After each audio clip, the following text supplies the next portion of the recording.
Assalamualaikum warahmatullahi wabarakatuh. Selamat siang sahabat IAIF, selamat bergabung dalam webinar siang ini meraih mimpi bersama beasiswa LPDP. Webinar ini terselenggara atas kerjasama IAIF dengan LPDP. Perkenalkan, saya Wiyati Rahayu yang akan memandu kegiatan webinar siang hari ini. Kita akan bergabung selama beberapa 1,5 jam ke depan untuk mengikuti sesi webinar yang untuk mendapatkan informasi yang menyeluruh seputar beasiswa LPDP. Untuk kenyamanan kita dalam sesi webinar kali ini, kita sepakati beberapa hal berikut ini. Satu, selama sesi webinar, mohon untuk menonaktifkan mikrofonnya agar kita dapat menyimak dengan baik seluruh informasi yang akan disampaikan oleh pembicara. Kedua, teman-teman juga diharapkan untuk mengaktifkan kamera untuk dapat berinteraksi langsung dengan pembicara dan peserta lainnya. Kita akan ada sesi tanya jawab khusus setelah pembicara menyampaikan paparannya. Teman-teman juga dapat mengajukan pertanyaan di kolom chat selama sesi berlangsung, dan 3 pertanyaan yang menarik akan kami berikan giveaway yang sudah kami disiapkan oleh tim IAIF. Pada kesempatan ini, kita berkumpul bersama-sama dengan pembicara-pembicara hebat untuk menjadi narasumber pada webinar kali ini. Beliau adalah yang pertama adalah Ibu Diana Kartika, SS Master Apply Linguistik selaku Direktur IAIF. Yang kedua Ibu Andara Mona Sinaga dari LPDP. Lalu kemudian ada Kak Lydia Imo, alumni LPDP yang terhubung langsung dari Jayapura, Papua, dan Kak Mutia Putri Melania. Terima kasih kepada para pembicara yang sudah berkenan meluangkan waktu di tengah kesibukan hari ini. Baik, tanpa menunggu lebih lama lagi, kami persilahkan Ibu Diana Kartika selaku Direktur IAIF untuk membuka webinar siang hari ini. Pada Ibu Diana, waktu dan tempat kami persilahkan. Terima kasih Ibu Wiyati Rahayu. Bismillahirrahmanirrahim. Selamat siang Bapak Ibu sekalian dan semuanya. Assalamualaikum warahmatullahi wabarakatuh. Salam sejahtera bagi kita semua. Shalom, Om Swastiastu, Namo Buddhaya, dan salam kebajikan. Terima kasih atas kesempatannya. Ini tentu sebuah kesempatan yang luar biasa sekali. Seperti biasa memang setiap periode pembukaan pendaftaran beasiswa LPDP itu menjadi sesuatu yang sangat spesial untuk kita semua dan untuk kami juga di IAIF, dan kami akan berusaha sebisa mungkin untuk bagaimana caranya agar informasi dan juga mengenai kesempatan ini bisa tersampaikan seluas mungkin sehingga semakin banyak teman-teman kita yang bisa mendapatkan kesempatan yang luar biasa ini.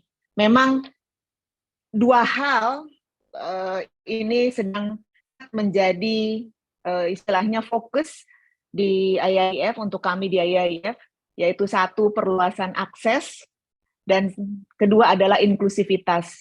Jadi ini memang sangat dua hal yang sangat penting untuk kami, dan ini juga menjadi salah satu alasan mengapa kami mengadakan webinar hari ini, yang memang walaupun ini webinar yang sering kami lakukan, namun hari ini agak sedikit spesial karena memang kita ingin sekali menekankan kepada jenis atau alur program yang afirmasi begitu.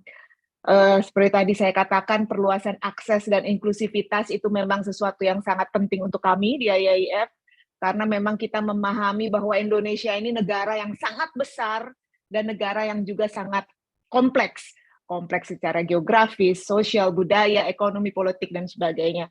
Sehingga kadang-kadang memang tidak dapat dihindari bahwa faktor disparitas itu ada, dan memang diperlukan banyak sekali usaha untuk mengatasi dan menjembatani hal ini sehingga disparitas ini bisa tidak menjadi halangan, apalagi untuk mengecap kesempatan pendidikan berkualitas seperti yang tentu diampu oleh marwah dari beasiswa LPDP ini.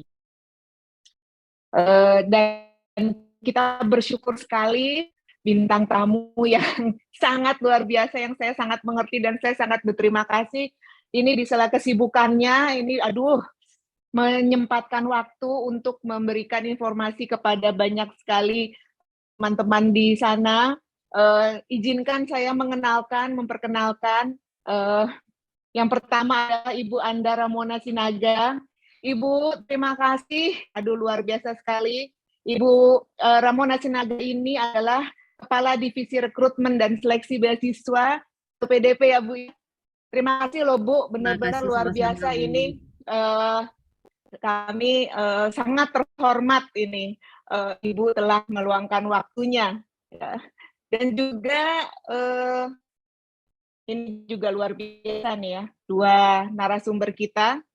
Ini saya ada Mbak Lydia Tereda Iwo. Ini yang biasa sebetulnya dipanggilnya Lydia Iwo. Ini Lydia ini biasa kalau nggak salah langsung dari Papua ya, benar nggak nih? Iya Bu, beliau langsung dari Papua, tapi dari tadi beliau agak terhambat koneksinya nih ke Ya, sini, jadi masih lagi keluar masuk. Iya, Tapi beliau udah siap. benar-benar sesuai.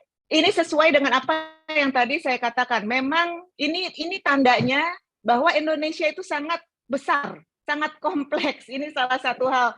Jadi kadang-kadang secara infrastruktur juga kita memerlukan sebuah effort yang lebih ya untuk make sure bahwa semua informasi ini dapat tersampaikan.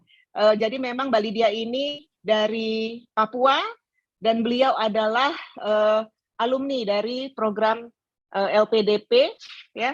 Beliau kalau tidak salah itu ke Orlando ya, di Florida di Amerika ya.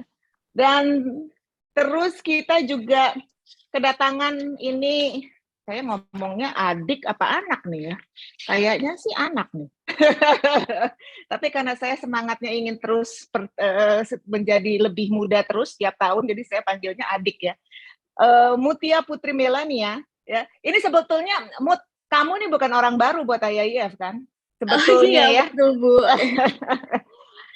Saya ucapkan selamat dulu karena kamu baru diterima ya untuk menjadi awardee LPDP batch 1 2022. Kamu akan pergi ke Utrecht University di Belanda ya. Dan kamu sebetulnya sudah akrab dengan IAIF karena Mutia juga penerima beasiswa dari Bridging Course Scholarship dari Dikti Belmawa ya, yang dikelola oleh IAIF. Waktu itu diinterview sama Budiana bukan? Bukan kan ya? Bagaimana, Bu? Waktu itu diinterview sama Budiana bukan? Sepertinya bukan. Kayaknya bukan. Untung. Oke, memang sedikit mengenai IAIF ya. Kami IAIF adalah sebuah organisasi nirlaba Indonesia yang merupakan kami mempunyai visi untuk memperluas akses insan Indonesia untuk mendapatkan kesempatan pendidikan yang luar biasa juga melalui berbagai macam program. Sekali lagi saya mengucapkan terima kasih dan penghargaan setinggi-tingginya kepada Ibu Ramona mewakili LPDP. Ini luar biasa sekali karena sangat inline dengan visi kami, di mana kami ingin agar banyak sekali orang Indonesia yang mendapatkan kesempatan ini, karena kami yakin bahwa itulah salah satu aset untuk yang akan membuat Indonesia menjadi lebih maju ke depan. Kami juga IAIF selalu aktif untuk bekerja sama dengan perguruan tinggi di luar negeri untuk juga make sure bahwa banyak sekali program-program yang dapat diikuti oleh berbagai macam atau untuk teman-teman di Indonesia. Kita sangat senang sebetulnya pemerintah juga banyak sekali program-program yang luar biasa, seperti selain LPDP ada juga ISMA ya. Juga sekarang yang baru tuh juga ada saya baru dengar ada MOSMA.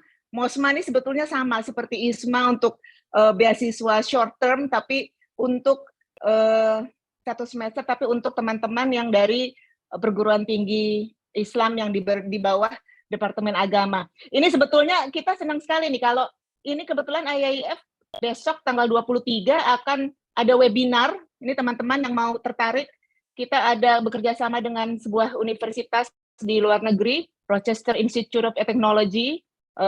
Mungkin teman-teman ada yang juga punya teman untuk tertarik mengikuti MOSMA dari perguruan tinggi Islam nih, bisa di ini. Pokoknya ikuti saja terus Instagram IAIF di IG @IAIF Jakarta untuk informasi-informasi mengenai beasiswa ujian internasional dan pendidikan internasional. So, saya pikir terima kasih sekali lagi kepada Ibu Ramona, Mutia, dan Mbak Lydia. Akhirnya dapat juga nih Mbak Lydia ya. Halo, salam dari Jakarta nih. Halo, Mbak. Iya, terima kasih. Saya juga ucapkan kepada seluruh peserta yang wow, banyak sekali hari ini. Terima kasih semuanya dan insya Allah semua yang disampaikan itu dapat bermanfaat untuk kita semua dan tentu saja dapat bermanfaat untuk menciptakan Indonesia yang terus menjadi lebih baik dan lebih baik lagi. Amin. So, terima kasih. Selamat siang. Wabillahi taufiq wal hidayah. Wassalamualaikum warahmatullahi wabarakatuh. Om Santi, Santi, Santi Om. Terima kasih, saya kembalikan kepada Ibu Wiyati Rahayu. Terima kasih banyak Ibu Diana. Ya,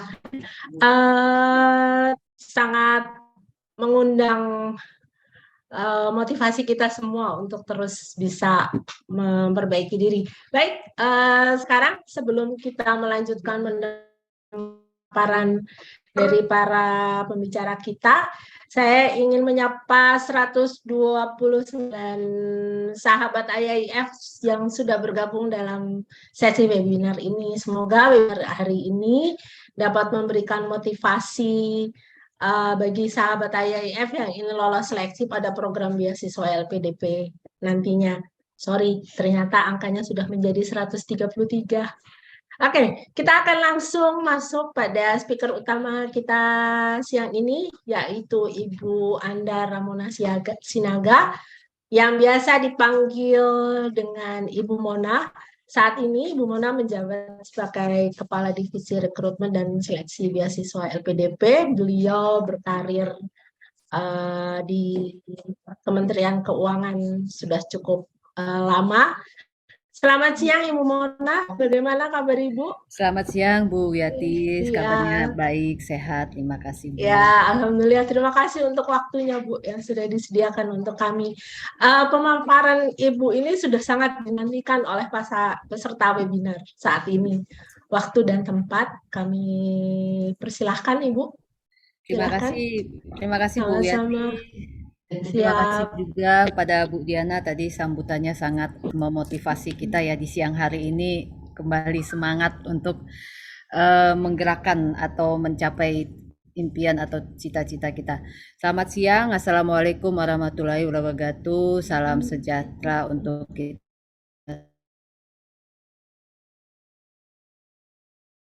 semua.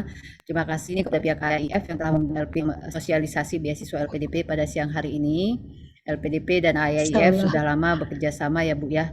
Kita banyak kami mengapresiasi bahasa TOEFL ITP, jadi kami sangat terbantu dalam melakukan seleksi administrasi dari para pendaftar beasiswa. Kami berharap ke depannya kerjasama ini bisa ditingkatkan untuk meningkatkan juga kualitas dari seleksi administrasi kita dan juga untuk membantu teman-teman kita, saudara-saudara kita agar mereka juga dapat melakukan tes bahasa Inggris secara terpercaya dan juga itu sebagai bekal mereka untuk memperoleh beasiswa di LPDP ataupun beasiswa di tempat lain. Saya langsung saja ke pemaparan saya, silakan Mas Rian. Oke, mungkin sebelum saya masuk ke substansi beasiswa, saya ingin memperkenalkan tentang LPDP. Jadi sesuai namanya, Lembaga Pengelola Dana Pendidikan, kami dipercaya oleh pemerintah untuk mengelola dana abadi pendidikan. Ini sesuai Peraturan Presiden Nomor 111 Tahun 2021. Next. Visi kami adalah untuk sebagai lembaga pengelola dana bertaraf internasional, tapi yang menjadi ultimate goal kami adalah menyiapkan SDM Indonesia yang berdaya saing global. Kita tahu untuk mencapai impian atau cita-cita menjadi negara maju, SDM merupakan salah satu faktor yang harus terus ditingkatkan karena SDM inilah yang akan menggerakkan perekonomian atau menggerakkan kegiatan suatu bangsa, sehingga dari SDM yang unggul kita akan dapat mewujudkan Indonesia yang sejahtera, demokratis, dan berkeadilan. Ini LPDP dan IAIF terus bekerja sama untuk menyiapkan SDM-SDM yang unggul ini. Untuk mencapai visi tersebut, misi kami, karena sifatnya memang dana abadi pendidikan, maka LPDP menjamin keberlangsungan pendanaan pendidikan bagi generasi berikutnya. Jadi dana itu sifatnya abadi, tapi hasil kelolaannya lah yang kami gunakan. Kemudian kami mempersiapkan pemimpin dan profesional masa depan melalui pemberian beasiswa S2 dan S3. Dan selain itu kami juga mendorong riset yang strategis dan inovatif. Karena riset juga dapat mendukung economic growth suatu negara melalui research and development. Kemudian next. Ini proses bisnis yang ada di LPDP, jadi kami memperoleh dana abadi di bidang pendidikan, juga ada bidang yang lainnya juga. Setelahnya kami melalui suatu strategi investasi, kami akan memperoleh hasil kelolaan. Hasil kelolaan itulah yang kami gunakan sebagai belanja layanan dan operasional, yang salah satunya adalah beasiswa. Dan kemudian ada juga pendanaan riset. Kami juga selain beasiswa native yang langsung dikelola oleh LPDP, kami juga memiliki beasiswa kolaborasi. Tadi sempat disebutkan oleh Ibu Diana, yang beasiswa kolaborasi bersama Kementerian Agama dan juga ada dengan Kemendikbudristek. Next. Dana abadi yang dipercaya oleh pemerintah sampai saat ini sudah mencapai 134 triliun. Ini sudah angka yang sangat besar. Dari tahun 2010 itu hanya 1 triliun, meningkat terus menjadi 134 triliun. Kami selalu menyampaikan kenapa angka ini menjadi besar, kenapa LPDP dipercaya oleh pemerintah untuk mengelola dana abadi yang begitu besar. Itu karena para awardee atau para alumninya yang menunjukkan kualitas-kualitas yang mumpuni. Itu menunjukkan pendanaan S2 dan S3 ini itu bisa meningkatkan kualitas SDM, yaitu yang dilihat dari awardee dan alumni LPDP. Makanya bagi para penerima beasiswa LPDP, kami selalu menekankan tolong jaga nama baik LPDP, karena kepercayaan kepada LPDP adalah dilihat dari para awardee dan alumninya. Dan dana abadi ini paling besar itu adalah di dana abadi pendidikan. Selain itu ada dana abadi penelitian, tadi untuk riset. Ada juga dana abadi perguruan tinggi, ini juga kita mendorong perguruan tinggi di Indonesia yang PTNBH untuk menjadi universitas unggul bertaraf internasional. Dan juga ada dana abadi kebudayaan, ini mendorong bagaimana kebudayaan Indonesia yang sangat besar ini, yang sangat beragam ini, tetap kita dukung, kita lestarikan supaya mendukung juga perekonomian di Indonesia. Kemudian next. Ini adalah pola besar atau pola strategis yang memang mau kita capai melalui pemberian beasiswa S2 dan S3. Kita mau Indonesia yang sangat besar ini itu menjadi Indonesia yang negara yang bersatu, karena kalau kita bersatu kita akan lebih gampang mencapai impian atau cita-cita kita. Jadi kita mau mewujudkan Indonesia bersatu dan maju. Makanya program beasiswa ini kita buka untuk semua putra-putri Indonesia dari Merauke dan Sabang. Dan kami memperhatikan teman-teman kita yang mungkin masih memiliki peluang atau kesempatan yang kecil dalam mencapai pendidikan yang lebih tinggi, yaitu dari daerah-daerah tertinggal atau dari Papua. Nah, itu kita buka khusus untuk teman-teman kita dari Papua atau dari daerah afirmasi. Yaitu makanya kita punya beasiswa afirmasi. Nanti lebih detail ada di slide selanjutnya.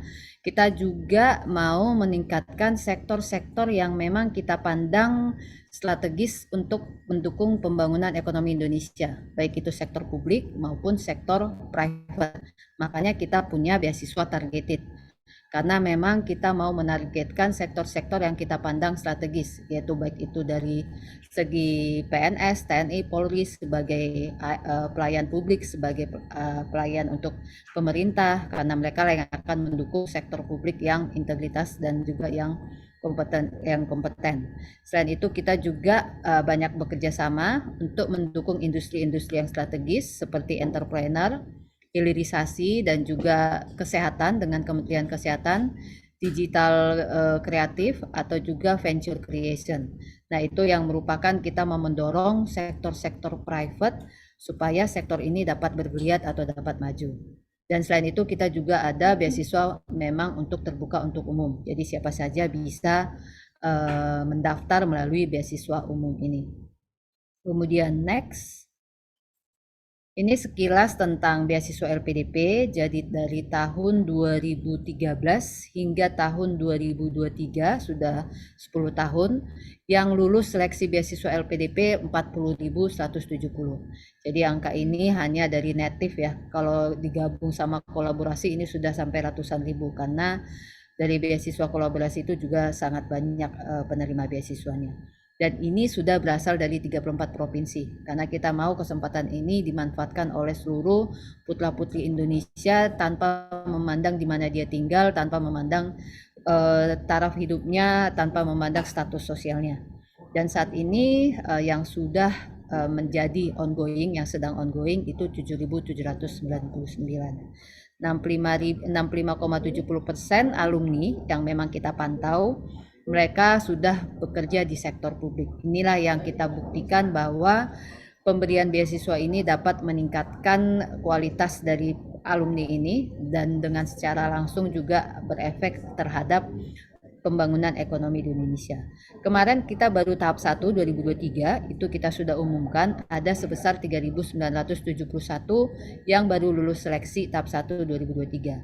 Saat ini sedang dibuka pendaftaran tahap 2 2023 sampai 9 Juli. Jadi masih ada kira-kira waktu 2 minggu lagi ya. Jadi masih ada kesempatan untuk mencoba mendaftar di seleksi tahap 2 2023. Kemudian next,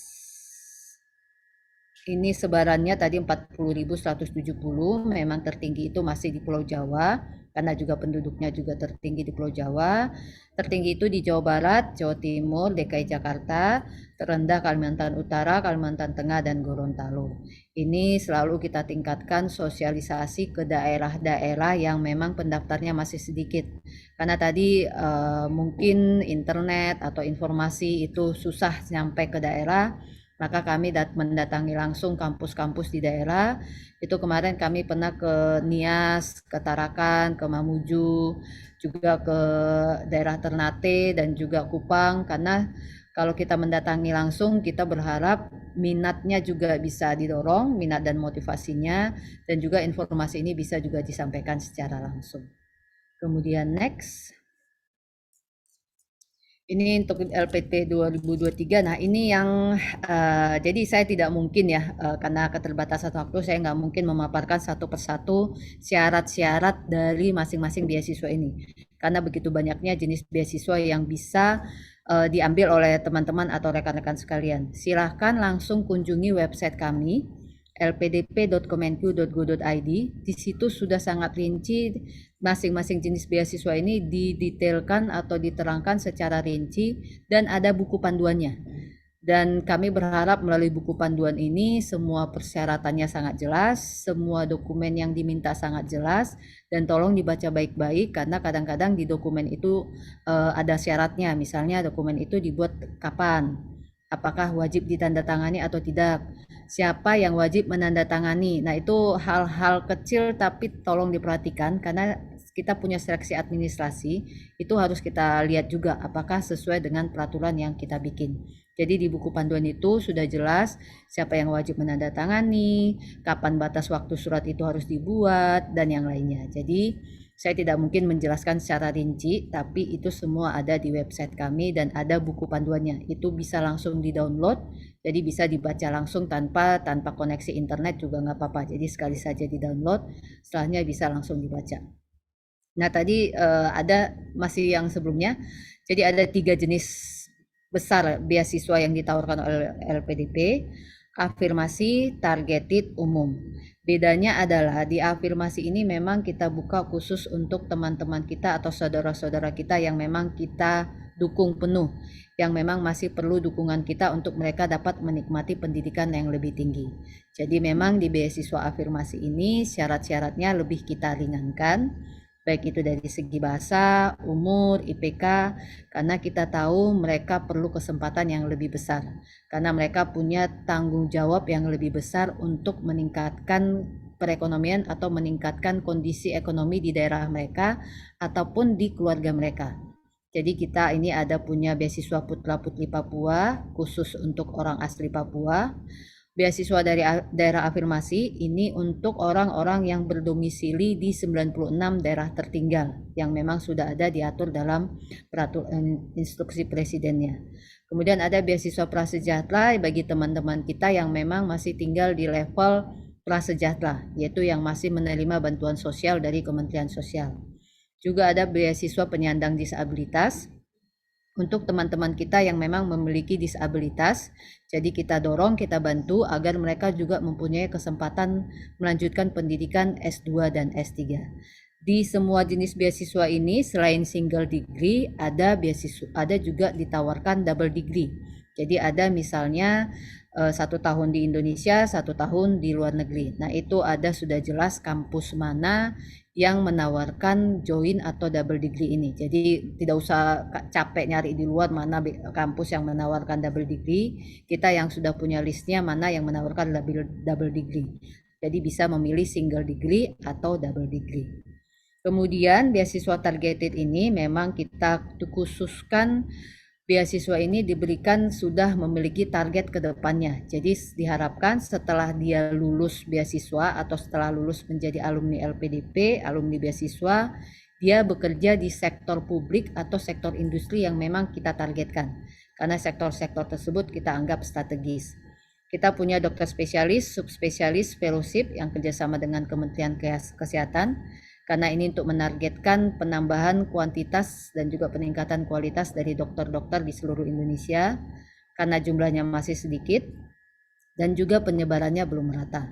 Kita juga punya beasiswa PNS TNI Polri, kemudian beasiswa pendidikan kader ulama atau kader ulama perempuan yang kerjasama dengan Masjid Istiqlal, beasiswa dokter praktisi ini kerjasama dengan Rumah Sakit Pusat Otak Nasional, tapi juga nanti akan dikembangkan bekerjasama dengan rumah sakit lainnya. Kemudian beasiswa kewirausahaan untuk mendukung entrepreneurship di Indonesia. Kita punya beasiswa co-funding juga, jadi ada pembagian atau cost sharing antara LPDP dengan pihak yang lain. Itu bisa dengan kampusnya yang cost sharingnya atau bisa juga dengan pihak misalnya pihak pemberi beasiswa juga seperti Stunet. Saat ini kita punya co-funding metalurgi dengan NAU, Northeastern University di China. Kemudian juga dengan CSU, Central South University di China. Ini khusus untuk bidang metalurgi atau science metalurgi. Kemudian kita punya kerjasama dengan Stunet, pemberi beasiswa di Belanda. Kemudian ada juga beasiswa kerjasama bidang kewirausahaan venture creation dengan National University of Singapore. Dan ini merupakan bidang-bidang industri yang memang kita nilai sangat strategis. Dan ini kedepannya kita kembangkan supaya beasiswa ini dapat memiliki tujuan yang jelas atau yang sudah targeted. Kita punya beasiswa umum, itu memang bagi yang tak sasarannya tidak masuk di afirmasi, juga yang memang tidak masuk di targeted, tetap bisa masuk di beasiswa umum. Ini terbuka untuk semua putra-putri Indonesia.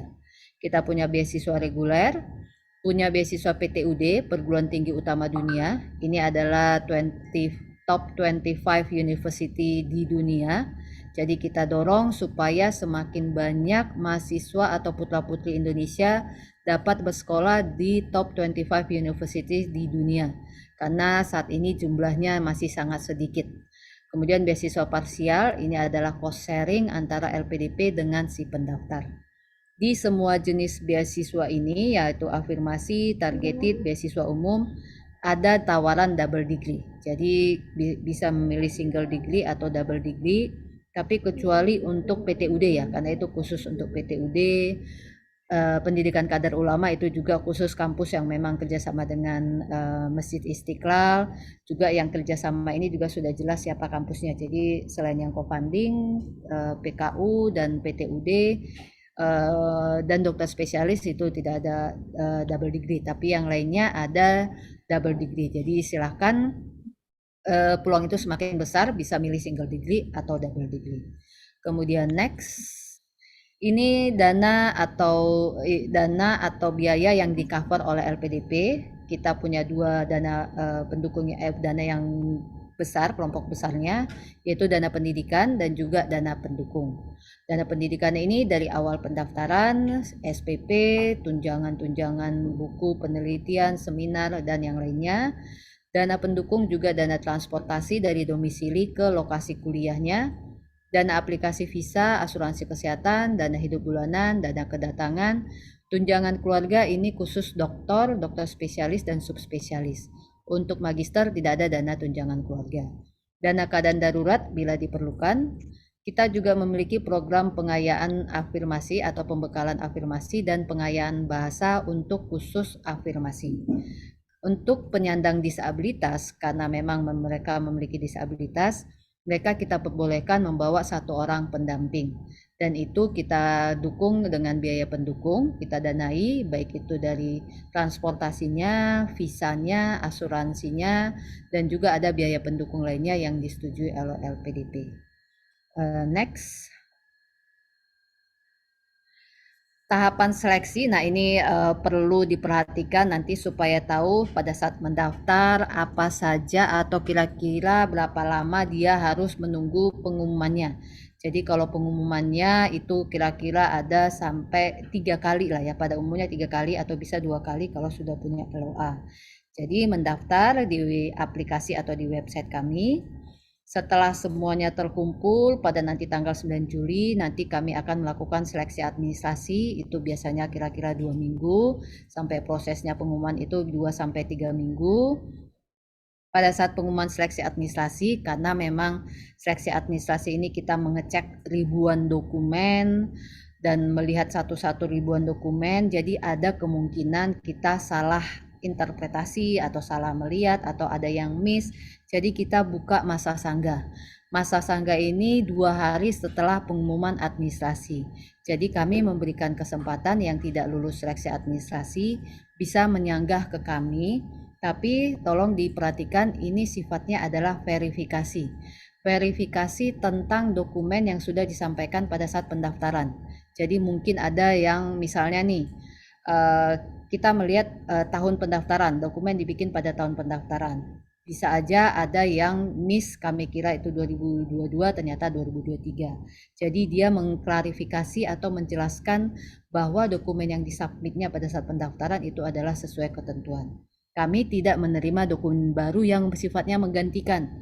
Jadi karena dia tahun pendaftarannya salah, dia memberi dokumen baru yang dibikin di tahun pendaftaran. Nah, itu sifatnya bukan menggantikan memberi dokumen baru, karena kami menilai, kami hanya melihat apakah siapa tahu ada kami kelewatan dalam melakukan verifikasi dokumen. Itu ada 2 hari, ada yang bisa memang kami terima karena memang ada yang kami miss, tapi ada juga yang memang dia tidak dapat mengklarifikasi, dan dia juga kalau misalnya dia memberikan dokumen baru yang sifatnya menggantikan, itu juga tidak kami terima. Jadi setelah 2 hari kita mengumumkan ada yang sanggah diterima, ada sanggah yang tidak diterima. Setelah pengumuman seleksi administrasi plus pengumuman sanggah, maka kami melakukan seleksi bakat skolastik.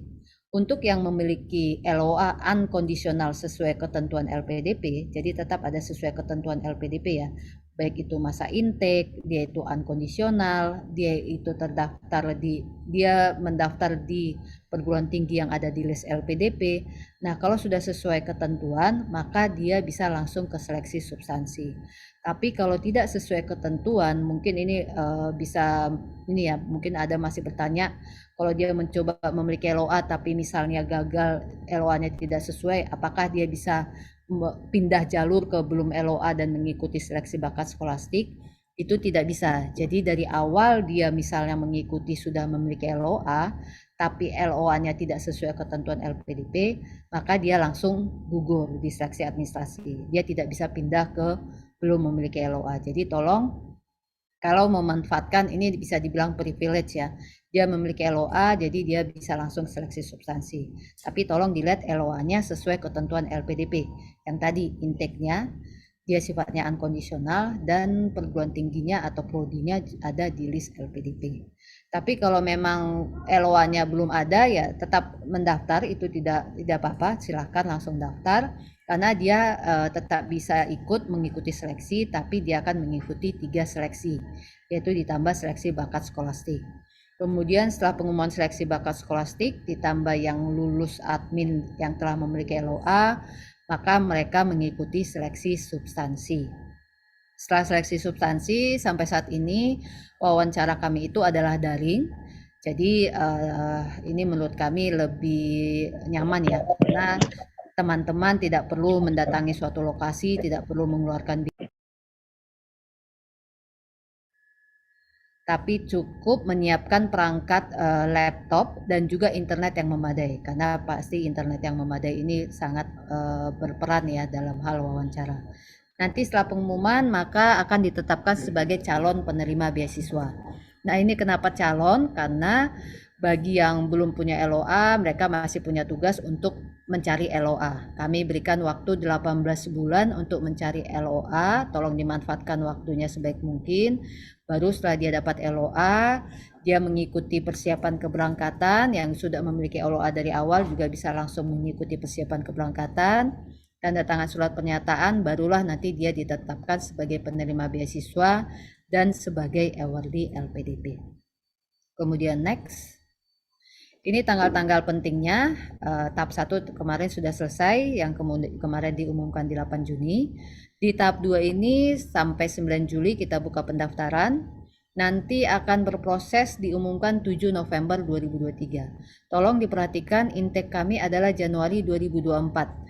Jadi kalau punya LOA, tolong dipastikan di LOA tersebut tertulis tanggal intake yang paling cepat Januari 2024. Jadi kalau di LOA-nya tertulis September 2023, tolong ada defernya, ada penundaan kuliah ke Januari 2024. Tolong itu juga disampaikan kepada kami, supaya kami tahu bahwa walaupun LOA-nya September 2023, tapi ada dokumen resmi dari kampus yang menyatakan kuliahnya di-defer sampai Januari 2024. Dan kelasnya adalah kelas reguler ya, bukan kelas eksekutif atau kelas malam atau kelas pegawai. Jadi memang dia mengikuti program reguler yang dilakukan oleh kampus yang bersangkutan. Kemudian next. Ini kami sangat menjunjung tinggi nilai integritas ya, sebagai salah satu nilai-nilai Kementerian Keuangan, dan juga nilai yang menurut kami yang paling tinggi posisinya yaitu integritas. Jadi kami mendorong, kami berharap para pendaftar ini, para adik-adik, rekan-rekan sekalian juga memandang penting nilai integritas. Jadi semua informasi, semua dokumen yang disampaikan kepada kami pada saat mendaftar, jadi kalau ada pertanyaan apakah saudara sedang ongoing atau sedang studi pada saat mendaftar, tolong dijawab secara informasi yang sebenarnya. Jadi kalau memang ongoing ya silahkan jawab ongoing, kalau tidak ya memang silahkan jawab tidak. Karena kami tidak menerima mahasiswa yang ongoing di jenjang studi yang akan dia tuju. Jadi kalau misalnya mau mendaftar magister, kalau dia sedang ongoing magister, tolong selesaikan dulu magisternya, nanti bisa mencoba doktor.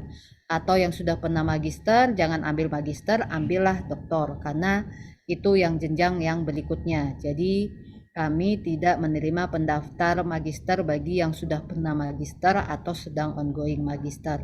Tolong memang kondisi yang sebenarnya lah, kalau memang sudah pernah atau ongoing magister, tolong nanti ambilnya yang doktor. Atau untuk doktor juga kalau memang sudah pernah doktor ya tidak perlu mendaftar karena dia sudah mengambil doktor. Kenapa ini kita atur tidak boleh sudah magister mengambil magister? karena data penduduk Indonesia yang sudah S2 itu baru 0,02, kalau saya tidak salah ya, 0,02%. Itu persentasenya sangat sedikit. Jadi kita mau memberikan peluang yang lebih besar kepada orang-orang yang memang belum pernah S2. Jadi jangan sampai sudah ada yang udah S2 terus ngambil S2 lagi, padahal masih banyak orang lain yang belum pernah S2. Jadi kita mau meningkatkan persentase jumlah penduduk Indonesia yang menikmati pendidikan S2 atau S3. Makanya kita buka ini beasiswa untuk orang yang memang tidak pernah S2 atau tidak ongoing S2. Nah, ini kalau misalnya di kemudian hari terbukti dia sudah pernah S2 tapi dia ngambil S2, kami secara tegas akan menindaknya. Kami akan cabut langsung status penerima beasiswanya, dan apabila ada biaya yang sudah kami keluarkan itu akan kami tagih kepada si pendaftar.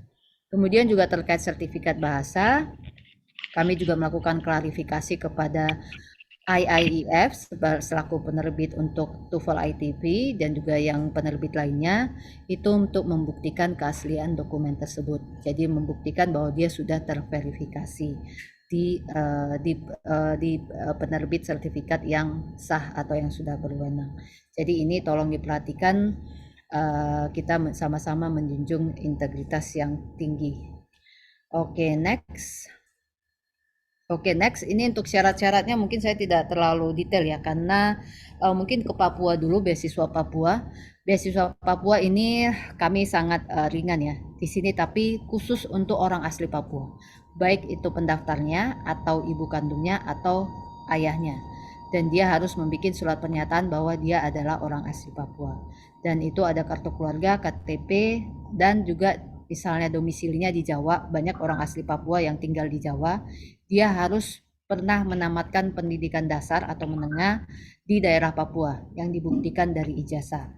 Nah, ini syarat bahasa tidak dipersyaratkan, IPK tidak dipersyaratkan, usianya juga cukup longgar, magister 47 tahun, doktor 50 tahun. Nah, ini langsung saja afirmasi.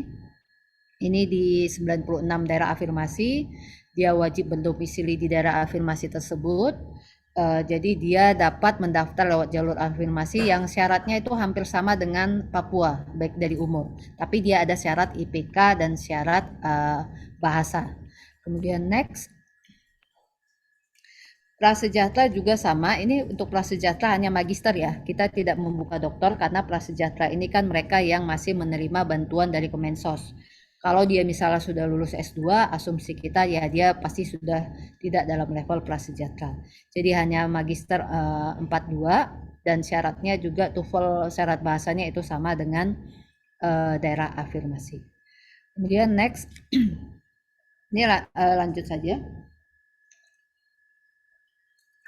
Nanti syarat-syaratnya tolong dilihat di buku panduan ya. Nah ini mungkin saya tekankan di sini, karena memang syarat bahasa untuk beasiswa afirmasi itu memang lebih rendah dari beasiswa targeted dan umum. Dan di beasiswa afirmasi ini untuk luar negeri kita memperbolehkan TOEFL ITP. Jadi dia tidak perlu ikut ujian IELTS atau IBT. Yang memang biayanya lebih mahal dan mungkin tingkat kesulitannya juga lebih sulit. Jadi kita menerima TOEFL ITP untuk tujuan luar negeri. Sedangkan di luar negeri kan biasanya mereka menerimanya IELTS atau IBT ya. Makanya kita berikan pengayaan bahasa. Jadi mereka bisa punya kesempatan itu 3 bulan atau 6 bulan untuk meningkatkan kemampuan bahasa mereka sehingga mereka dapat menerima LOA. Dan juga untuk yang dalam negeri, syarat bahasa kita juga masih cukup di bawah rata-rata. Nah, kalau mereka memiliki PT tujuan yang memiliki target TOEFL ITP lebih tinggi, kita juga memberikan pengayaan bahasa TOEFL ITP itu ada 3 bulan atau 6 bulan, tergantung skor dia pada saat mendaftar. Nah, ini yang upaya-upaya yang kita lakukan agar mereka waktu mendaftar syaratnya ringan, jangan sampai mereka udah lulus seleksi tapi mereka tidak dapat LOA karena syarat seleksinya, syarat daftarnya itu agak ringan. Makanya kita kasih pengayaan bahasa. Dan juga ada pembekalan afirmasi untuk membekali dia kalau dia mau kuliah, dia perlu dibekali misalnya tentang soft skill dan hard skill yang memang mungkin mereka belum dapatkan pada saat mereka sebelum kuliah S2 dan S3. Nah, inilah yang kita berikan kepada beasiswa afirmasi, khususnya yang daerah afirmasi dan putra-putri Papua. Next. Ini targeted. Next, yang paling banyak itu memang di TNI Polri, mungkin TNI Polri. Ini mungkin untuk yang teman-teman rekan-rekan yang statusnya PNS, TNI Polri, kami di sini state ya. Kalau kalian mendaftar sebagai PNS, kalau kalian sudah diterima di seleksi LPDP, kalian tidak boleh mengundurkan diri sebagai PNS. Kenapa? Karena memang kalian itu pada saat mendaftar kami berharap nanti akan kembali dan mengabdi di sebagai pegawai publik atau sebagai PNS. Jadi sepanjang jadi awardee, setelah lulus pun nanti ada 2N+1, jangan mengundurkan diri dari PNS karena kami berharap kalian akan mengabdi di sektor publik yaitu sebagai PNS. Baik itu kalian mendaftar di beasiswa PNS TNI Polri maupun di beasiswa lainnya, misalnya beasiswa PTUD, misalnya kalian PNS yang di daerah afirmasi, tetap kami minta kalian jangan mengundurkan diri dari PNS. Ya, kalau memang kalian mengundurkan diri karena itu hak mereka, hak kalian, kami tidak bisa melarang, itu hak kalian untuk mengundurkan diri, mungkin karena sesuatu hal atau yang lain. Ada peraturan kami yang meminta kalian itu harus mengembalikan biaya yang sudah kami keluarkan. Karena kami sudah dari awal sudah menekankan PNS itu akan berkontribusi di bidang PNS atau di sektor publik. Jadi kalau misalnya nanti resign atau mengundurkan diri, kalian berkewajiban untuk mengembalikan biaya yang sudah keluarkan dari LPDP. Untuk syarat-syaratnya bisa dilihat langsung, kami juga sudah memberikan filenya. Silakan lanjut. Ini kewirausahaan, Kewirausahaan ini syarat IPK-nya lebih rendah dari beasiswa lain 2,5 karena kami memandang wirausaha atau entrepreneur itu lebih cenderung ke praktisi. Jadi kami tidak mensyaratkan syarat IPK yang terlalu tinggi. Jadi 2,5 pun bisa. Jadi dia bisa tetap daftar dan ini khusus luar negeri, tidak ada dalam negeri dan khusus S2 karena kewirausahaan itu S1 pun cukup, tapi ini S2 ini untuk meningkatkan experience mereka bisa belajar di luar negeri. Jadi ini khusus S2 dan luar negeri. Kemudian next, ini kerjasama dengan Masjid Istiqlal dan juga Kementerian Agama dan Kementerian Pemberdayaan Perempuan dan Perlindungan Anak. Ini khusus kuliahnya di Institut PTIQ Jakarta dan prodinya Ilmu Al-Quran dan Tafsir. Kemudian next. Dokter spesialis dan dokter subspesialis ini untuk meningkatkan jumlahnya dan juga pemerataan. Prioritas kita di prodi yang berhubungan dengan 4 penyebab kematian tertinggi. Dari informasi dari Kementerian Kesehatan, penyebab kematian tertinggi itu adalah jantung, stroke, urologi dan nefrologi dan kanker. Jadi kami memprioritaskan prodi-prodi yang berkaitan dengan 4 penyebab kematian tertinggi ini. Tapi kami juga membuka untuk spesialis lainnya, misalnya spesialis gigi, ilmu gizi klinik, ortopedi dan traumatologi, itu tetap kami buka. Dan ini ada dokter spesialis dan dokter subspesialis. Next. Ya, lanjut saja. Persyaratannya ini secara spesifik, kalau sudah punya LOA unkondisional, tidak ada syarat usia dan syarat bahasa.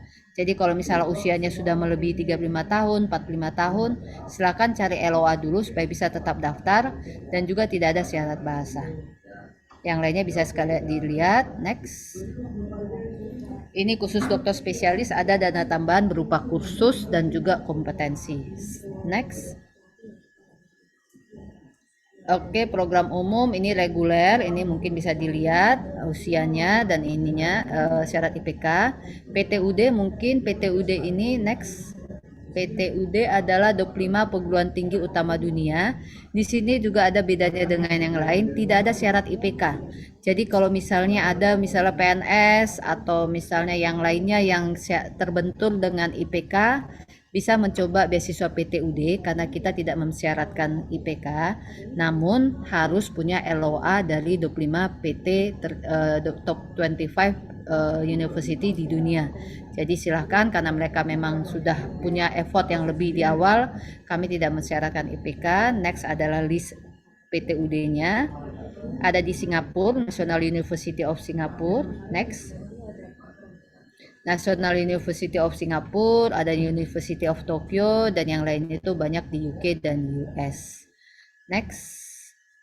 Ini parsial, yaitu antara LPDP dan orangnya, dan itu harus berasal dari pribadinya, bukan berasal gabungan dengan beasiswa lainnya. Jadi antara LPDP dengan si pendaftar. Syarat-syaratnya sama dengan beasiswa reguler, tapi nanti kontribusinya dia cukup N+1. Kalau yang lainnya itu 2N+1. Ini cukup N+1. Kemudian next. Ini double degree, joint degree, ini tadi, ini terbuka di program afirmasi, targeted, dan beasiswa umum, program umum.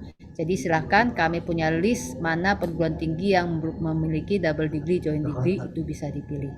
Syaratnya itu menggunakan syarat yang luar negeri. Jadi IPK-nya pakai IPK luar negeri, bahasanya pakai syarat bahasa luar negeri.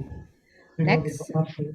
Ini menjadi awardee dan alumni LPDP. Ini singkat saja bahwa nanti setelah menjadi awardee LPDP kita punya monitoring dan evaluasi. Kita mau meyakinkan nanti masa studinya tidak boleh melebihi masa studi maksimal 24 bulan untuk magister, doktoral 48 bulan, dan yang lainnya untuk sesuai dengan prodinya. Next. Ini hal-hal kewajiban yang harus dipatuhi, ada di buku pedoman umum CPB dan PB. Yang paling intinya adalah harus tetap setia dan taat mengakui pada Pancasila, Undang-Undang Dasar NKRI, dan juga kepada pemerintah. Jadi tolong kita junjung kebersatuan negara kita.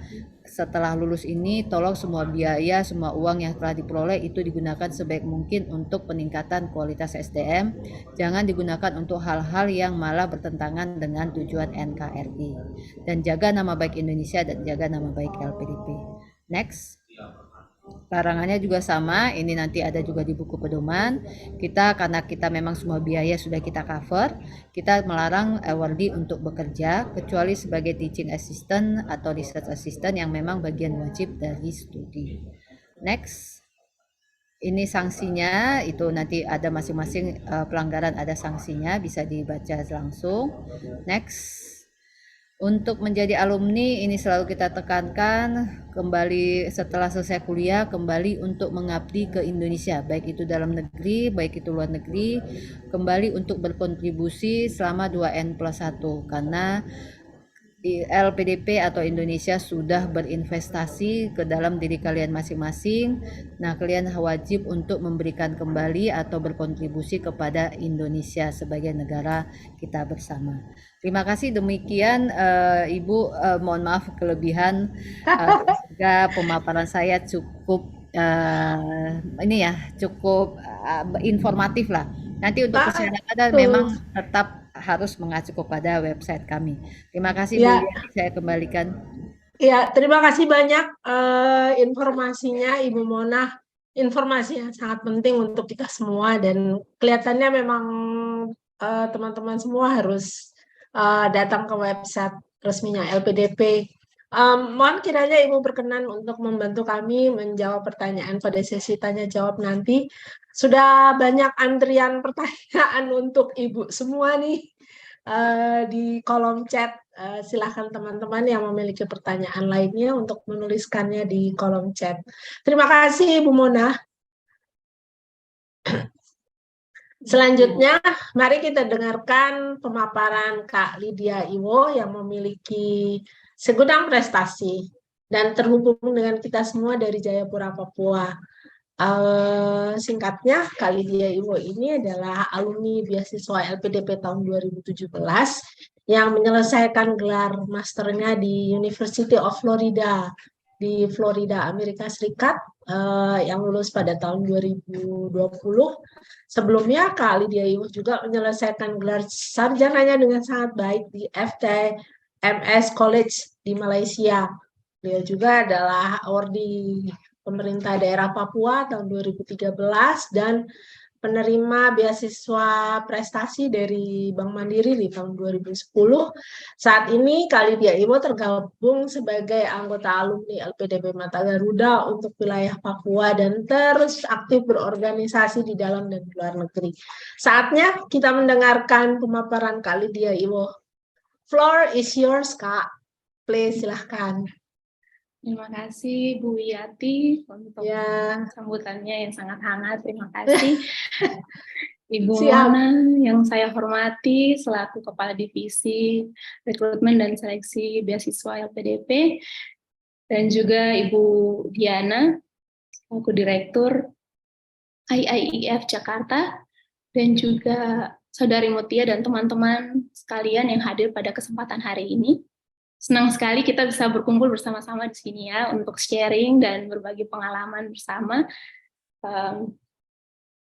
Dan juga yang pastinya untuk mendapatkan pemahaman lebih tentang LPDP, beasiswa LPDP dan juga TOEFL ITP. Di sini saya mau izin share screen. Oke. Apakah suara saya bisa jelas? Jelas terdengar, Kak? Oke, Ya, silakan terima share kasih. screen. Yap. Oke, so di sini saya akan menceritakan tentang bagaimana saya meraih beasiswa dengan menggunakan TOEFL ITP untuk menggapai pendidikan tinggi lewat beasiswa LPDP. Jadi cerita pengalaman singkat tentang pengalaman tes TOEFL ITP. Oke, next screen. Screen-nya sudah bisa dilihat, Kak? Apakah kelihatan? Sudah jelas, screen? Kak. Sudah. Oke. Sudah jelas. Jadi seperti yang tadi dijelaskan oleh Ibu Moderator, saya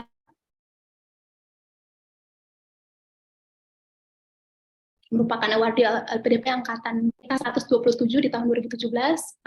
Berikut adalah tahapan program beasiswa Indonesia Timur waktu itu. Nama program beasiswa beasiswa LPDP yang saya ikut adalah Beasiswa Indonesia Timur dari tahun 2017. Jadi ini adalah tahapan seleksi yang saya ikut waktu itu. Sosialisasi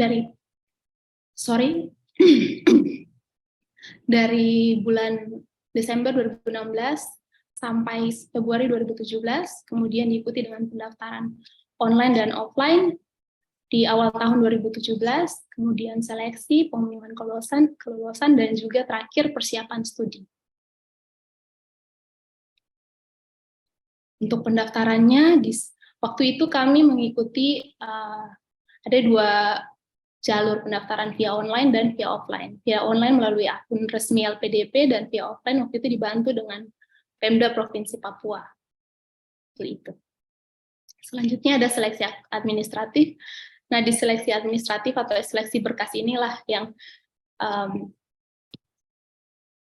kami diwajibkan untuk mengikuti tes TOEFL ITP dan juga wajib melampirkan LOA dari univ tujuan kita. Ya begitu teman-teman.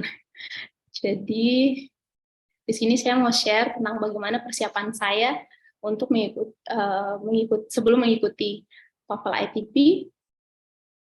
So dalam prosesnya kami diberikan beberapa kemudahan seperti yang tadi di-share oleh Ibu Mona.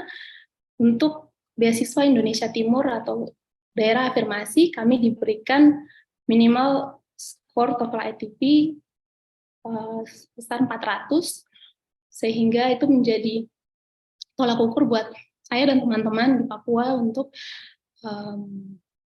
mempersiapkan diri agar kami bisa mendapatkan nilai TOEFL 400. Nah, waktu itu juga kami diberikan difasilitasi oleh Pemda Provinsi untuk mengikuti TOEFL ITP secara gratis. Dan waktu itu juga Pemda Provinsi bekerja sama dengan IIIF Jakarta di tahun 2017. Dan selanjutnya kami diberikan waktu 2 minggu setelah proses sosialisasi, kami diberikan waktu 2 minggu untuk mempersiapkan diri sebelum mengikuti proses seleksi official test of TOEFL ITP. Nah, ya, bagaimana saya mempersiapkannya, teman-teman? Waktu itu saya belajar otodidak. Saya yang masih belum begitu kenal dengan TOEFL ITP, saya langsung browsing di internet dan membaca sekilas tentang TOEFL ITP. Waktu itu saya sampai pinjam buku di perpustakaan daerah terdekat untuk belajar dan mencari sumber-sumber tentang TOEFL ITP. Saya sampai beberapa kali berkunjung ke perpustakaan daerah hanya untuk latihan soal-soal TOEFL ITP dan akhirnya saya bisa mengikuti TOEFL ITP dengan baik, tes TOEFL. Nah, di sisi lain saya juga bersama teman-teman calon pendaftar beasiswa LPDP, kami juga saling sharing, kami belajar bersama-sama sumber-sumber yang mereka dapat, mereka sharing ke saya dan juga saya sharing dengan teman-teman tersebut. Dan akhirnya pada tanggal 24 Februari saya mendapatkan Certificate of Achievement dari IIEF Jakarta, di mana teman-teman boleh lihat di sini saya masih di level B1. B1 ini bronze ya, masih di bawah, masih yang paling bawah ya. Tapi saya cukup bangga karena saya bisa melampaui skor TOEFL yang ditentukan seperti itu. Keren itu kali dia. Puji Tuhan. Selanjutnya untuk setelah mendapat TOEFL ITP ini juga kami dibantu oleh pihak BPSDM yang bekerja sama dengan Golden Gate Makassar untuk apply LOA ke kampus tujuan. Waktu itu ada beberapa perwakilan universitas luar negeri, termasuk dari Amerika, yang datang untuk memaparkan tentang program studi yang mereka punya dan jurusan-jurusan. Waktu itu juga saya langsung ketemu dengan kampus tujuan saya dan saya langsung klop dan saya mendaftar untuk program studi tersebut di University of South Florida. Tempat di mana saya lulus dari situ. Oke, ini sedikit tips dari saya. Saya singkat dalam 3Ps atau 3P, di mana itu ada persiapan. Dalam persiapannya kita wajib untuk mengetahui syarat minimal skor yang diperlukan. Seperti yang untuk beasiswa Papua itu targeted minimal skor IELTS-nya itu 400. Itu waktu itu, tapi sekarang seperti yang tadi pemaparan Ibu Mona, untuk syarat minimal skor untuk TOEFL atau bahasa Inggris itu sudah ditiadakan karena nanti kita akan diberikan pengayaan bahasa ya. Dan selanjutnya kita perlu atur waktu yang cukup buat jadwal agar punya persiapan yang matang untuk hadapi tes official tesnya. Selanjutnya kita perlu pahami tesnya seperti apa, baca dari internet, dari YouTube dan dari buku dan dari media-media lainnya. Yang terakhir adalah practice, latihan soal-soal tes TOEFL ITP terus-menerus.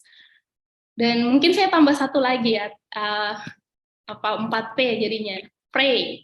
Jadi kita perlu berdoa sehingga apapun yang kita lakukan itu bisa tercapai sesuai jalannya, ya jalan Tuhan. Itu dari saya. Akhir kata saya mau tutup dengan satu quote dari teman saya. Dia berkata, "We never stop learning because life doesn't stop teaching." Artinya, jangan pernah berhenti belajar karena hidup tidak akan pernah berhenti mengajar. Sekian dari saya. Terima kasih atas kesempatan yang diberikan. Semangat buat teman-teman semua di sini. Terima kasih. Terima kasih sharing yang sangat inspiratif kali dia. Stay di sana ya Kak, supaya bisa membantu menjawabkan beberapa pertanyaan. Selanjutnya, ya terima kasih banyak. Selanjutnya mari kita dengarkan pemaparan Kak Mutia Putri Mailania, yang juga tak kalah berprestasi dengan Kak Lydia tadi, yang terhubung dengan kita semua dari Solo di Jawa Tengah. Kak Mutia adalah Ordi LPDP Batch 1 2022 sebagai master kandidat di New Media and Digital Culture di Utrecht University Belanda yang akan berangkat di bulan Agustus tahun ini. Mutia juga adalah alumni Bridging Course Scholarship dari Dikti dan LPDP yang dikelola oleh Kak Mutia juga Ordi beasiswa bidik misi yang mengantarnya juga meraih beasiswa LPDP tahun lalu. Kamu Tia, waktu dan tempat kami persilahkan. Silakan. Share dulu Bu, Iwo-nya. Stop. Kak Lydia, boleh tolong stop share dulu ya Kak, supaya bisa Kak Mutia stop share. Terima kasih. Oke, terima kasih Bu Yati atas Ya. kesempatannya. Selamat sore. Di sini juga udah ada Bu Ramona yang tadi ya sudah memaparkan informasi yang banyak sekali soal LPDP. Nanti teman-teman kalau mau tahu detailnya bisa lihat di website, itu udah lengkap banget. Kalau misalnya belum cukup pun informasi yang ada di website, ada pertanyaan-pertanyaan yang tidak dijelaskan di website, silakan bisa tanya di tiket bantuan, seperti itu ya. Juga tadi juga kita udah mendengarkan ya kisah yang inspiratif dari Kak Lydia Hiwo ya, yang juga alumni LPDP. Ya, saya harus silakan belajar share dari Kak Lydia. Oke, jadi izin share PPT ya guys. Silakan Kak. Baik.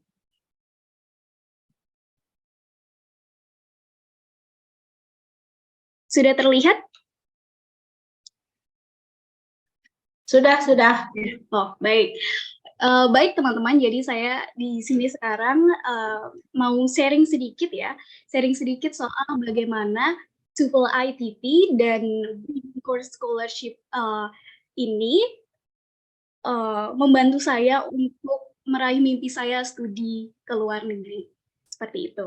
Jadi seperti tadi sudah diperkenalkan juga oleh Bu Yati ya, nama saya Mutia. Saya sekarang ini master student di Utrecht University Belanda, jurusan New Media and Digital Culture. Saya juga kemarin alhamdulillah merupakan Bridging Course Scholarship Awardee, juga LPDP Scholarship juga. Sedikit fun fact, waktu S1 saya juga dapat bidik misi scholarship, dan juga so far sekarang ini saya sudah diterima 4 universitas di Eropa dan di UK. Itu. Jadi itulah kenapa saya ingin sharing ke teman-teman sekalian bagaimana TOEFL ITP ini sangat powerful buat kita ya untuk dapetin beasiswa S2 ke luar negeri, juga untuk nantinya melalui Bridging Course Scholarship juga bisa membuat kita, bisa membantu kita untuk diterima di berbagai kampus di luar negeri. Gitu. Jadi mungkin teman-teman sekarang tahu ya, kayak mungkin kebanyakan mikirnya, oh untuk beasiswa S2 ini mungkin hanya butuhnya itu adalah IELTS atau TOEFL IBT, seperti itu. Ya. Tapi sebenarnya TOEFL ITP itu juga bisa digunakan untuk kita untuk melamar beasiswa S2 ke luar negeri, teman-teman. Masih banyak beasiswa yang memperbolehkan kita untuk menggunakan itu untuk mendaftar beasiswa. Misalnya ada Fulbright juga, setahu saya S2 masih bisa kita apply pakai TOEFL ITP. Terus selain itu ada program Fulbright juga namanya kalau tidak salah, Community College, belajar Community College di Amerika Serikat selama 1 tahun tapi non degree. Nah itu kita masih bisa pakai TOEFL ITP.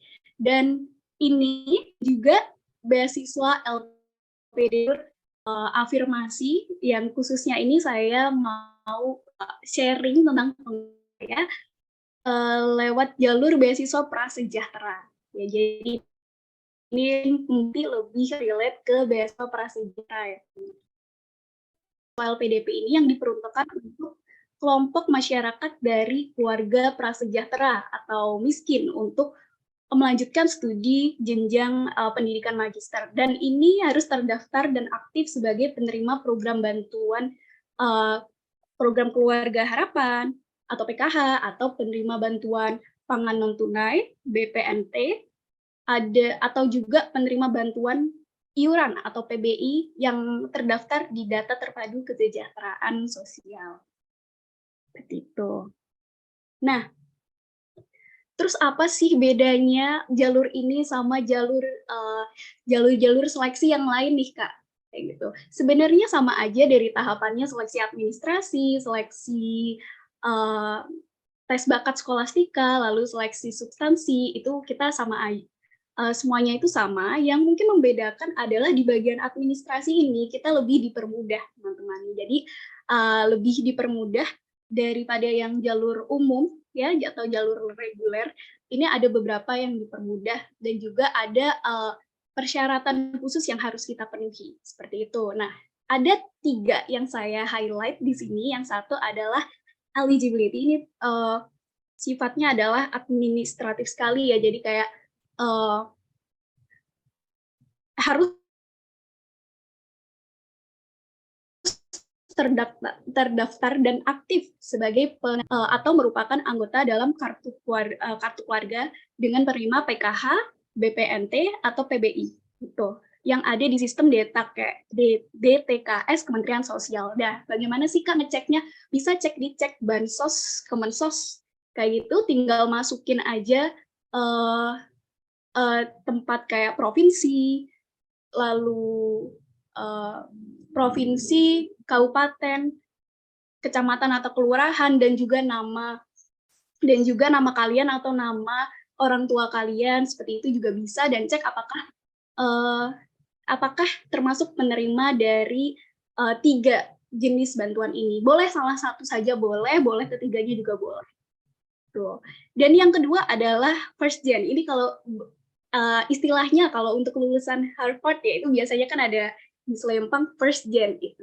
Jadi di sini adalah diutamakan untuk pendaftar yang merupakan anggota keluarga, dia adalah anggota keluarga yang pertama kali mendapatkan gelar bachelor's atau S1 sarjana, atau yang pertama mau mengejar gelar master seperti itu.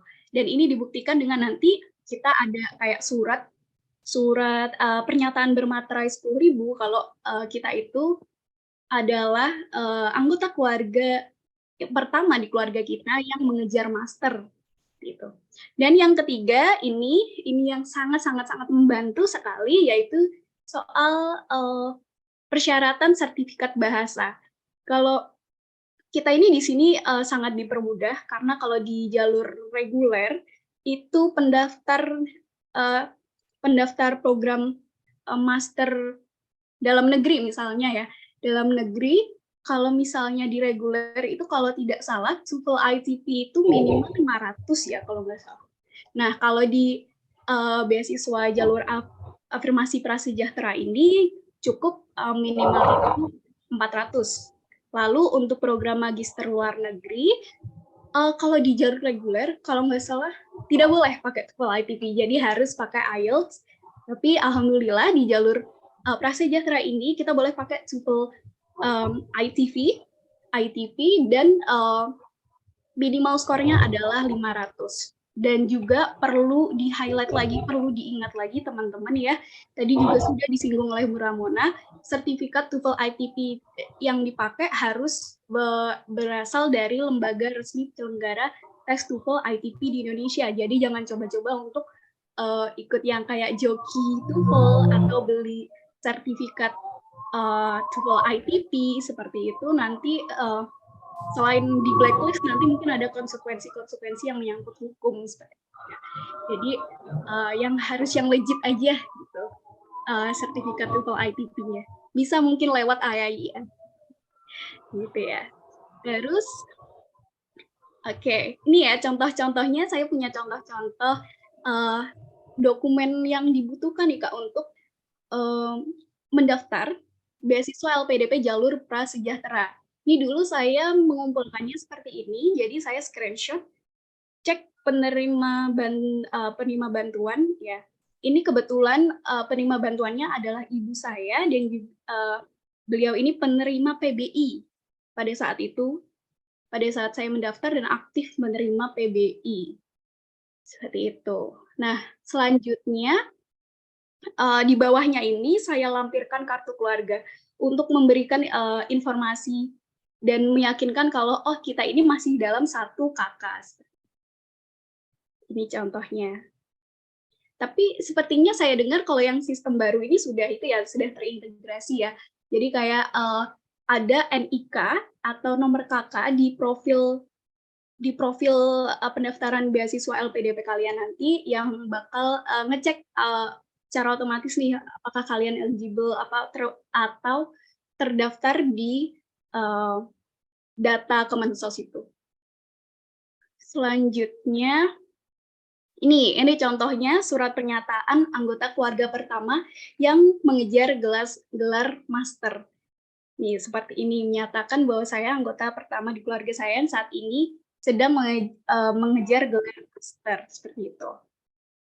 Nah, untuk TOEFL ITP Certificate, ini contoh-contohnya. Jadi, waktu itu saya submit, kan ada, kalau kita tes TOEFL, itu pasti biasanya ada yang certificate, terus ada deskripsinya tentang bagaimana skills kita, seperti itu. Juga ada report yang jadi saya masukkan semuanya dalam satu PDF, lalu saya submit. Nah, di sini saya mendaftar untuk itu ya, master luar negeri ya, jadi minimalnya 500, dan alhamdulillah TOEFL saya pada saat itu mencukupi persyaratan tersebut. Saya skornya 610 ya. Nah, itu. Oke. And I did it. Ya. Lewat setelah lolos di seleksi administrasi, tes bakat skolastika, karena saya jalur non LOE ya, jadi saya harus tetap harus lolos di tes bakat skolastika, lalu seleksi substansi, dan saya alhamdulillah akhirnya lolos beasiswa LPDP batch 1 2022 itu. Dan saya harap teman-teman di sini semua juga yang sedang berjuang untuk meraih beasiswa LPDP, terutama nanti yang di batch 2 ini, semoga kalian mendapatkan kabar baik yang serupa ya. Semoga kalian mendapatkan notifikasi yang serupa seperti ini. And ya, semangat semuanya. Oke, terus selanjutnya adalah, terus gimana Kak dapetin IELTS untuk daftar universitas di luar negerinya? Nah ini, karena saya adalah, saya lolos di jalur afirmasi prasejahtera. Nah, kita ini dapat satu benefit lagi nih, yaitu adalah pengayaan bahasa atau PB di LPDP. Nah, karena saat itu saya masih butuh IELTS ya, saya mendaftar untuk pengayaan bahasa, tapi mungkin pada saat itu ada perubahan kebijakan di LPDP, saya kurang tahu juga pastinya gimana. Nah, pendaftaran PB saya itu ditolak. Nah, saya sudah sanggah 3 kali, tapi tetap saja emang belum rezekinya gitu, karena nilai TOEFL ITP saya sudah tinggi gitu katanya kalau saya tanya di tiket bantuan gitu. Tapi habis itu sedih sih, tapi nggak apa-apa, kita cari cara lain. Saya pada saat itu memutuskan untuk kalau begitu saya harus nabung untuk tes IELTS sendiri begitu. Dan di saat yang bersamaan, alhamdulillah ada aja rezekinya ya teman-teman. Saya melihat post dari Dijen Dikti soal Bridging Course Scholarship by Dikti, LPDP, dan bekerja sama dengan IAIF. Nah, di situ saya mikirnya hanya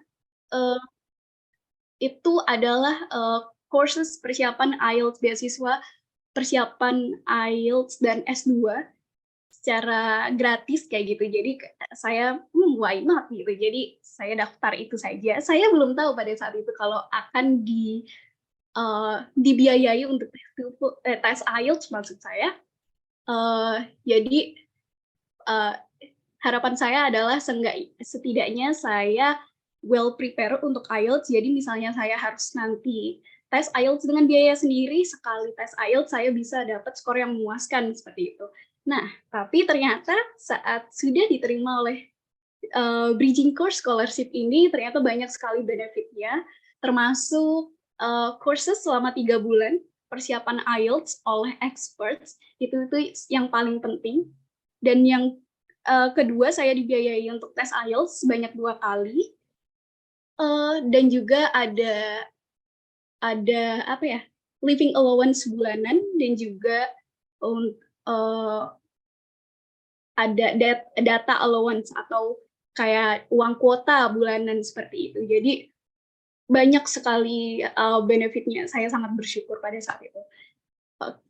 Nah, lalu sekitar Januari kalau nggak salah itu programnya sudah selesai, saya mulai mendaftar di beberapa kampus.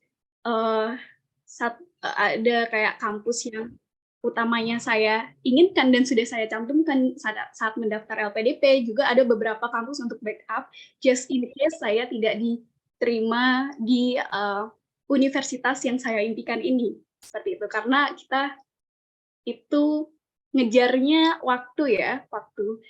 Jadi takutnya nanti kalau misalnya saya cuma berpacu ke satu universitas saja, terus ternyata saya ditolak, takutnya saya nanti mau daftar universitas lain tapi udah terlanjur tutup gitu itunya admissionnya. Jadi saya ya udahlah, kita coba beberapa universitas seperti itu. Nah, alhamdulillahnya that IELTS certificate yang saya dapat melalui program Bridging Course Scholarship membuat saya diterima di 4 kampus. So far 4 kampus. Masih ada beberapa yang saya belum dapat decision-nya. Yang pertama adalah Utrecht University di Belanda, yang kedua University of Liverpool, yang ketiga Goldsmith University of London, dan baru saja tadi pagi saya dapat decision dari University of Glasgow di UK. Nah, jadi teman-teman, untuk kalian yang mungkin berpikir sebagai orang yang masyarakat menengah ke bawah dan merasa untuk menempuh studi S2 di luar negeri itu adalah hal yang mustahil, mulai sekarang ganti mindsetnya, pasti ada jalan menuju ke sana. I've been living with scholarship my whole life. Jadi dari SD sampai S2 ini saya itu hidup dengan beasiswa. Jadi tidak ada yang tidak mungkin. Kalau misalnya ada di perjalanan nanti ada hal-hal yang menghambat kita atau kita gagal dalam sesuatu, pasti ada jalan lain, pasti ada jalannya.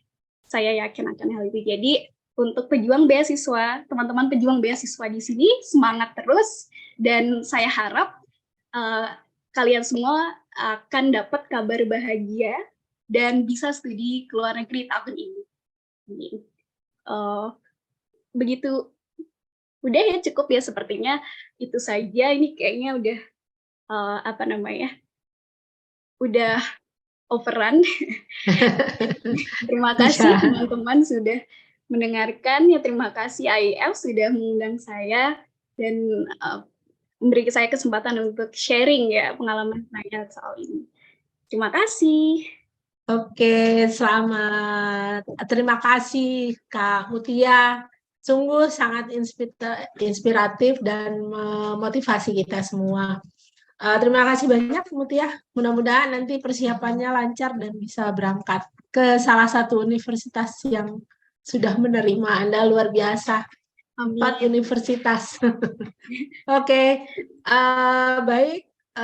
Sahabat IEF semua, mari kita melangkah ke sesi tanya jawab yang sudah diinventaris dari kolom chat. Berikut adalah pertanyaannya yang saya temukan. Ini adalah sebagian besar pertanyaannya ini lebih ditujukan untuk pihak provider beasiswa LPDP ini. Beberapa pertanyaan sudah dijawab di kolom chat, jadi kiranya yang bertanya sudah mendapatkan penjelasan. Saya akan mencoba mengedepankan pertanyaan yang masih belum terjawab. Pertanyaan ini dari Pradana. Pertanyaannya adalah untuk beasiswa S3 LPDP apakah bisa dengan IPK kurang dari 3,25, status adalah dosen PNS, mohon informasinya. Demikian Ibu em, Mona, barangkali masih bisa dibantu dijawabkan. Oke, Singkat saja mungkin. Ya, Ada banyak loh Bu pertanyaannya. lihat aja persyaratannya ya. Ah, Kalau oke. ada sudah sangat jelas syarat IPK untuk PNS Ya, TNI Polri, dalam negeri ya. luar negeri dokter itu 3,25. Oh, berarti seharusnya sudah bisa ya Bu. Ya. Baik, kalau gitu ini sudah terjawab ya, Kak Pradana. Kita ke pertanyaannya Julkifli. Ada kampus yang mensyaratkan saya mengikuti perkuliahan sebanyak 4 pertemuan agar bisa mendapatkan LOE. Ketika LOE tersebut keluar, apakah mahasiswa yang menerima LOE dikatakan mahasiswa ongoing? Saya Oh, kurang paham nih Bu, arah pertanyaannya. Monggo, ini kelihatannya ya. khusus buat Bu Mona. Pengertian ongoing ini dia sedang kuliah di jenjang studi yang akan dituju. Jadi Oke. dia mau S2, dia jangan ongoing di jenjang studi S2. Nah, kalau tadi ada 4 pertemuan, apakah itu sudah pertemuan dalam master atau tidak, itu tolong dicek ya. Kalau itu sudah dia kuliah master ya, dia dianggap ongoing. Tapi kalau cuma kayak persiapan latihan LOE ya mungkin ya saya nggak tahu ya, tapi ya mungkin itu kan tujuannya untuk LOE, bukan sudah kuliah. Mungkin nanti di itu aja, ongoing dia di jenjang studi yang mau dia daftar. Jadi memang sudah kuliah magister. Saya berhubungan dengan pertanyaannya Kalisa nih, Ibu, di mana ditanyakan apakah mahasiswa ongoing semester 3 bisa mendaftar LPDP? Harusnya sih udah jelas penjelasannya ya Bu. Ya Mau sangat jelas. ditegaskan Bu? Kalau 2 semester 3, semester 1 pun itu udah ongoing, nggak perlu Ya, semester 3. berarti harusnya sudah Sudah ongoing. harusnya Ya, ada. ya silakan selesaikan, nanti daftar di jenjang berikutnya. Oke. Lalu kemudian dari Mikael, apa bisa pakai bahasa Indonesia dalam esai untuk kampus tujuan luar negeri program LPDP afirmasi, Bu? Kita tidak mensyaratkan atau mewajibkan bahasa Indonesia atau bahasa Inggris ya. Kita serahkan ke pendaftar apakah dia lebih nyaman bahasa Indonesia atau bahasa Inggris, itu kita serahkan ke pendaftar. Oke, terima kasih Ibu. Lalu dari Jihan, apakah untuk apoteker termasuk program profesi S1 4 tahun dan profesi 1 tahun? Dan apakah IPK dan SKS tercantum di formulir, Bu? Kita untuk daftar S2 dia itu harus S1. S1 ini kan bisa yang tanpa profesi ya. S1 itu kan Oke. akademisi. Jadi Ya. IPK-nya pun dari IPK S1. Kita tidak memperhatikan IPK profesi. Kalau untuk daftar S2-nya. Oke. Ya, ini pertanyaan menarik yang hubungannya sama ada dengan IAIF nih, Bu. Apakah dalam masa sanggah tidak diperbolehkan untuk mengunggah sertifikat TOEFL terbaru? Dari Rahman Arbila. Tadi sudah dijelaskan masa sanggah itu tidak menyampaikan dokumen baru yang sifatnya pengganti, hanya klarifikasi. Terkait sertifikat masa ada beberapa yang misalnya dulu itu dia masih belum keluar yang resminya. Jadi masih sifatnya kayak unofficial. Ya, nah itu bisa. Unofficial. Jadi setelah kami cek ke IAIF itu pasti terverifikasi. Oke. Jadi intinya Ya, terverifikasi. jadi bukan diganti ya, Bu? Ya, betul, Bu. Ya, oke. Lalu dari Sari nih Bu, jika PNS ingin ambil beasiswa spesialis, pilihannya jalur PNS atau spesialis Bu? Untuk dokter spesialis, kita khusus ke dokter spesialis. Jadi kalau mau ngambil dokter spesialis, silakan ke beasiswa dokter spesialis. Tapi kalau misalnya dia mau ngambil magister yang bukan misalnya magister kesehatan dan yang lainnya, bisa ngambil ke jalur PNS. Jadi khusus profesi dokter spesialis hanya beasiswa dokter spesialis, Bu. Oke, jadi spesialis itu khusus untuk dokter spesialis ya, Bu? Sari sudah jelas ya, sudah ditegaskan oleh Ibu Mona. Ini pertanyaan dari Dimas, Bu. Apakah memungkinkan untuk pindah jurusan setelah tes substansi? Apakah harus tes substansi lagi bila pengajuan pindah universitas gagal? Pada saat mendaftar, dia punya 3 pilihan prodi dan kampus. Setelah lulus seleksi, dia masih diperkenankan 1 kali untuk memilih di luar 3 list tersebut. Tapi tetap harus ada dalam daftar LPDP. Silakan diajukan untuk perpindahan kampus. Tapi setelah lulus seleksi, tidak ada tes lagi. Hanya mengajukan persetujuan ke LPDP. Oke, Tapi ada 1 baik. kali kesempatan dan harus sudah punya LOA ya, LOA tujuan kampusnya. Oke, jadi 1 kali kesempatan pindah jurusan dan dia sudah menerima LOE ya, Bu. Oke, lalu ada pertanyaan lagi dari Yulesianus. Saya PNS dari daerah afirmasi Kabupaten Timur Tengah Utara, NTT. Apakah boleh mendaftar melalui jalur afirmasi mengingat umur saya sudah 43 tahun, Bu? Ya silahkan. Daerah Masih boleh, afirmasi Bu? itu lebih gampang ya, malah itu dia akan lebih Oke. gampang. Tapi dia PNS tetap kami minta ya, bukan kami paksa. Jangan mengundurkan diri dari PNS karena kami berharap setelah lulus dia akan berkontribusi di PNS di daerah afirmasi. Jadi itu kan jadi ada double ininya ya, pengabdiannya akan lebih bagus lah. Jadi tetap kami minta jangan mengundurkan diri dari PNS dan bisa di daerah afirmasi. Ya, sip. Kali dia ikut manggut-manggut, Bu. Aminkan. Ada lagi pertanyaan dari Yunita. Terima kasih. Yunita bertanya, jika nama orang tua dicek bansos itu salah, namun ada surat resmi dari Dinas Sosial, apakah surat resmi ini saja yang saya upload, Bu, untuk kelengkapan mendaftar LPDP? Oke, untuk prasejahtera tahap 2 2023 ini ada yang baru ya. Kita tidak minta lagi screenshot di Kemensos yang tadi seperti disajikan oleh Mbak Mutia. Jadi kita sudah kerjasama dengan Kementerian Sosial di data terpadu kesejahteraan sosial. Jadi pada saat dia mendaftar, dia verifikasi NIK dan kartu keluarga, itu datanya akan tercek langsung ke DTKS. Jadi kita langsung melihat apakah yang bersangkutan atau pihak orang lain yang ada dalam satu kartu keluarga dengan si pendaftar itu penerima bantuan sosial. Jadi kami tidak meminta dokumen lain, kami akan langsung secara otomatis mengecek di DTKS Kementerian Sosial. Baik, terima kasih Ibu. Ini ada tertinggal satu pertanyaan dari Agustin Mariani. Saya sedang mengikuti persiapan TOEFL. Apakah bisa S2 LPDP, Bu? Ya silahkan. Itu untuk beasiswa baik itu atau dokter. Kalau luar negeri selain siswa itu harus IELTS atau ada yang lain, tapi ya IELTS atau IBT. Dian Mariani sudah jelas ya. Ibu, apakah kita masih bisa melanjutkan sesi tanya jawab sekitar 5 menit lagi, Silakan, Bu? Karena silakan. boleh ya. Boleh. Silakan kalau ada yang mau bertanya langsung, silakan tangannya.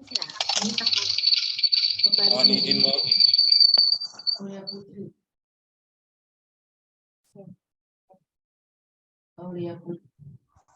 Halo, selamat sore, Bu.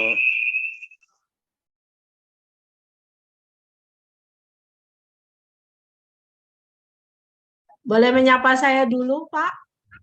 Ya. Dari mana? Selamat sore, Bu.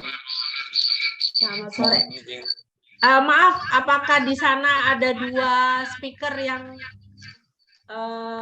on? Tolong dimatikan satu, Pak. Oh ya, saya menggunakan laptop juga, Bu. Saya matikan yang satunya. Ya, jangan dua-duanya, Pak. Feedback. Mohon maaf. Ya. Silahkan dimatikan satu. Ya, Bu. Silakan ajukan pertanyaan singkat karena waktu kita juga singkat dan ditujukan kepada siapa? Silakan. Ya, terima kasih atas kesempatan yang diberikan. Saya ajukan pertanyaan ditujukan kepada Bu Ramona dari LPDP. Ya, mengenai beasiswa ini kan kemarin saya sudah terlanjur mendaftar. Saya saat tahun kemarin saya sempat mendaftar beasiswa PPSDM Kemenkes, saya lulusnya di UGM, Bu. Nah, karena di kantor saya sementara ada mutasi dan ada pegawai baru masuk. Saya mau jalan, atasan tidak memperkenankan saya jalan karena harus membimbing petugas surveillance baru. Saya kan kebetulan bekerja sebagai pengelola program surveillance kurang lebih 8 tahun sejak Januari 2015. Nah, saat saya mau jalan, atasan saya bilang, adik, bisakah tunda beasiswanya tahun depan? Tolong bimbing ini teman-teman baru. Jadi saya korbankan beasiswa saya. Nah, tahun ini saya daftar di PPSDM Kemenkes, tapi nama saya tidak diakomodir. Mungkin di blacklist karena mengabaikan kelulusan tahun kemarin. Padahal saya sudah ikut tes seleksi ujian masuk di Airlangga Surabaya, di FETP Airlangga, dan dinyatakan lulus. Saya sudah terlanjur membayar, Bu. Pak, maaf, boleh dipersingkat pertanyaannya, Pak? Adik, Ya, jadi tadi saya pertanyaan sempat inti dengar Bapak bahwa apakah ini saya bisa mendaftar afirmasi. Pertanyaan saya itu di sini ada persyaratan untuk apa namanya, ini perencana kebutuhan itu, apakah dari Kepala Dinas Kesehatannya bisa? Kan rekomendasinya bisa dari Kepala Dinas Kesehatan, terus ada di sini apakah ini surat rekomendasi dari tokoh masyarakat atau akademisi? Ini apakah dari Kepala Dinas Kesehatan saya bisa? Terus yang kedua, surat usulan dari pejabat yang membidangi SDM untuk pendaftar PNS TNI Polri. Ini juga apakah surat usulannya bisa dari Kepala Dinas Kesehatan Kabupaten atasan saya atau bagaimana, Bu? Terima kasih, saya kembalikan. Oke, terima kasih Pak Yulexianus. Silakan Ibu Ya, Mona. terima kasih Pak Yulex. Untuk yang Kemenkes saya tidak bisa jawab ya Pak ya, karena saya bukan di wilayah kewenangan saya. Untuk dokter spesialis di LPDP silakan daftar Pak, dan apalagi kalau sudah punya LOA kami sangat menganjurkan silakan daftar karena tidak ada syarat umur dan tidak ada syarat bahasa. Untuk surat usulan, karena Bapak PNS, kami meminta Bapak menyampaikan surat usulan dari setara eselon 2, setara eselon 2 yang membidangi SDM. Jadi tolong dicek yang tadi Kepala Dinas Kesehatan, mungkin saya kurang tahu ya apakah itu setara eselon 2 atau mana. Kalau dia setara eselon 2 dan memang yang membidangi atau punya kewenangan SDM, itu silakan, tapi tolong dipastikan ya Pak bahwa dia memiliki kewenangan di bidang SDM dan setara eselon 2, dan di dalam surat tersebut memang setuju Bapak mengikuti seleksi beasiswa dokter spesialis dan nanti akan ditugaskan dan dapat surat tugas belajar. Itu tujuannya. Itu, Pak. Mohon maaf, Bu, saya bukan spesialis, saya ambilnya Magister Epidemiologi, Bu. Linear dengan pendidikan S1 saya kemarin, Sarjana Kesehatan Masyarakat, jurusan Epidemiologi. Tadi saya kira PPDS Pak tadi ngomongnya, PPDS di Kemenkes. PPSDM itu beasiswanya, Bu. Oke, dari Kemenkes tapinya. Oke, kalau berarti ngambilnya magister di tempat kita, kalau memang dari afirmasi, itu bisa dari afirmasi. Nanti untuk kalau surat tadi PNS sudah jelas ya Pak ya. Nanti juga ada diminta surat rekomendasi. Kalau rekomendasinya dari Kepala Dinas, Bu. Kepala Dinasnya eselon 2, Bu. Itu bisa Pak. Kalau surat rekomendasi kita tidak mensyaratkan harus kepala dinas atau dari eselon 2, tapi dari tokoh agama atau tokoh masyarakat, atau juga bisa dari akademisi. Tapi untuk PNS, karena Bapak PNS, itu harus setara eselon 2 yang membidangi SDM. Tolong dipastikan ya Pak, itu setara eselon 2. Kepala Dinasnya eselon 2, Bu. Oke Pak, berarti bisa Pak. Sudah dilantik kemarin, tahun lalu. Ya Pak, bisa Pak, semangat. Oke. Oh ya, terima kasih, Bu. Semangat tuh Pak. Sama-sama, Pak. Oke, terima kasih Ibu.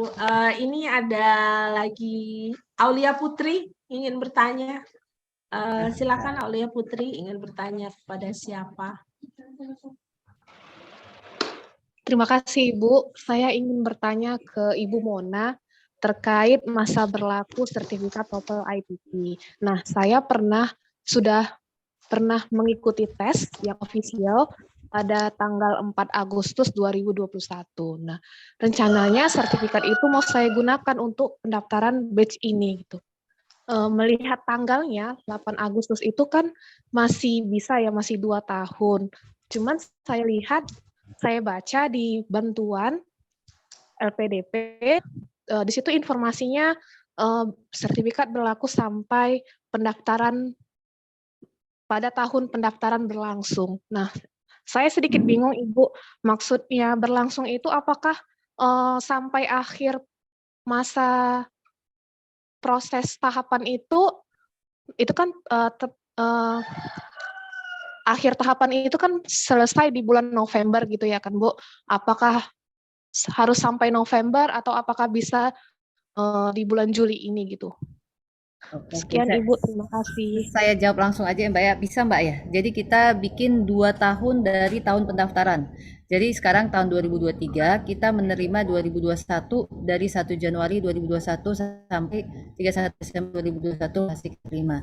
Jadi silakan Mbak mendaftar kalau memang sudah punya IBT 4 Agustus 2021. Oke Ibu, berarti bisa ya Ibu, jadi saya tidak perlu tes lagi gitu ya. Kelonggaran Oke, terima kasih, yang Bu. sangat menyenangkan Ibu. Terima kasih. Iya, Oke, alhamdulillah. selanjutnya terima kasih Aulia Putri. Selanjutnya dari Natrika, boleh silakan diajukan pertanyaannya. Natrika. Iya Bu, baik. Terima kasih atas waktunya Bu. Saya mau bertanya ke Ibu Mona, kalau kita belum memiliki LOE itu kan harus memilih 3 perguruan tinggi ya Bu. Dan saat pendaftaran LPDP, kami harus memilih tahun dan juga bulan intake. Bagaimana jika sampai tahun dan bulan intake yang sudah kami pilih saat pendaftaran itu kami belum mendapatkan LOE Bu? Terima kasih Bu. Oke, itu perkiraan ya Mbak ya. Yang penting Mbak bikin nanti misalnya tahap 2 itu Januari 2024. Kalau misalnya Mbak bikin Juli 2024, kami menghitungnya 18 bulan sejak pengumuman Mbak. Jadi kita enggak, itu hanya perkiraan. Tapi 18 bulan setelah pengumuman, ini nanti pengumumannya November. Jadi sampai November itu Mei ya. Mei 2025 itu Mbak harus sudah punya LOE dan sudah berangkat. Jadi 18 bulan Mbak. Yang di aplikasi itu hanya perkiraan. Oke, Baik Bu. terima kasih Terima kasih. Bu. Saya mengajukan satu penanya lagi. Setelah ini kita dengan sangat terpaksa harus segera menutup acaranya karena sudah panjang. Prayogo, silakan mengajukan pertanyaan terakhir di sesi ini. Ya, apakah terdengar? Terdengar. Selamat sore Ibu Ramona, saya Prayogo Ya. izin bertanya. Ya, Beberapa singkat ya, waktu lalu Mas. saya sempat mengikuti talk show PDP dengan Pak Lukman Hakim, dan saat itu Pak Lukman mengatakan jika kita mendapatkan golden ticket jika sudah memiliki LOA dari PTUD, jadi program LPDP PTUD. Nah, yang ingin saya tanyakan, adakah pendaftar dari LOA PTUD ini yang gagal di tes substantif? Dan jika gagal, apakah Ibu bisa sedikit menjelaskan kenapa bisa? Kemudian adakah tips dari Ibu Ramona supaya jika kami nanti mendapatkan LOA dari PTUD bisa lolos di tes substantif begitu? Terima kasih Ibu. Terima kasih. Mungkin saya bukan golden ticket ya, bukan golden ticket. Karena golden ticket itu kan 100% ya, sepertinya ya 100%. Ini mungkin peluangnya besar. Kita ngomong peluang besar 95% lah misalnya. Tapi kan tetap ada 5% ya. Tapi mungkin 97% lah. Mungkin ini sangat besar kansnya. Itu mungkin yang paling tepat. Peluangnya sangat besar karena kami memang mendorong jumlah yang lebih banyak mahasiswa Indonesia bersekolah di top 25 university di dunia. Memang itu saya sampaikan kalau memang punya tiket LOA PTUD itu peluangnya sangat besar. Tapi tetap ada 1%, 2% yang bisa menggugurkan. Kita juga ada punya asesmen kebangsaan, itu bisa menggugurkan. Dan kedua mungkin ya memang kalau misalnya diwawancara kan kita tidak tahu ya, misalnya ada terlihat kesiapan dia studi mungkin sangat tidak siap sehingga nilainya mungkin ya Mau nggak mau ya nggak mungkin kan diberangkatkan tapi dia tidak siap. Atau dari awal dia sudah bilang dia tidak mau kembali ke Indonesia. Nah itu kan masa kita walaupun dia PTUD tapi dia nggak mau mengabdi ke Indonesia ya nggak mungkin juga kita luluskan. Nah hal-hal yang memang terlalu lah yang mungkin bisa tidak meluluskan. Kalau PTUD ya yang memang sudah jelas dia tidak akan kembali, tidak akan mengabdi atau yang lainnya. Tapi peluangnya sangat besar itu saya sampaikan. Tapi memang faktor yang menggugurkan itu memang faktor yang sudah signifikan lah, yang sudah fatal. Itulah faktor yang menggugurkan. Walaupun 2%, tapi itu fatal. Itu aja sih.